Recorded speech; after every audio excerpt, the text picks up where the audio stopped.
രണ്ടാമത്തെ പ്രവർത്തനം എന്നത് നാം നൽകുന്ന നിർദ്ദേശങ്ങൾക്കനുസരിച്ച് ഒരു പട്ടികയിലെ വരികളും നിരകളും എങ്ങനെ നിർമ്മിക്കാം എന്നതാണ്.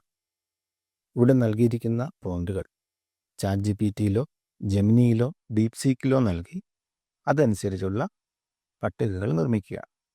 പ്രോംപ്റ്റിലെ നിർദ്ദേശങ്ങൾ ഉൾപ്പെടുത്തിയിട്ടുള്ള വരികളുടെ എണ്ണം, അല്ലെങ്കിൽ കോളങ്ങളുടെ എണ്ണം, അല്ലെങ്കിൽ തലക്കെട്ടുകളുടെ പേരുകൾ, ഇവയെല്ലാം അതേപോലെ ഇവ നിർമ്മിക്കുന്ന ടേബിളുകളിൽ അല്ലെങ്കിൽ പട്ടികയിൽ ഉണ്ടാകും. നിങ്ങൾക്ക് സ്വയം ഈ പ്രോംപ്റ്റുകൾ ഉപയോഗിച്ച് അത്തരത്തിലുള്ള പട്ടികകൾ നിർമ്മിക്കാവുന്നതാണ്.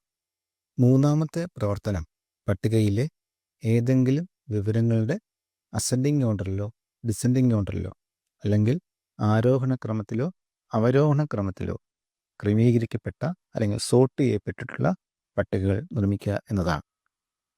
ഇവിടെ നൽകിയിരിക്കുന്ന പ്രോംപ്റ്റ് ChatGPTയിലോ ജെമിനിയിലോ ഡീപ്സീക്കിലോ നൽകി നമുക്ക് പട്ടിക നിർമ്മിച്ച് നോക്കാം. എത്ര എളുപ്പത്തിലാണ് നാം നൽകിയ നിർദ്ദേശങ്ങൾക്കനുസരിച്ച് ക്രമീകരിക്കപ്പെട്ട സോർട്ടഡ് ആയിട്ടുള്ള ടേബിളുകൾ നിർമ്മിക്കപ്പെടുന്നത് എന്ന് നമുക്ക് മനസ്സിലാക്കും.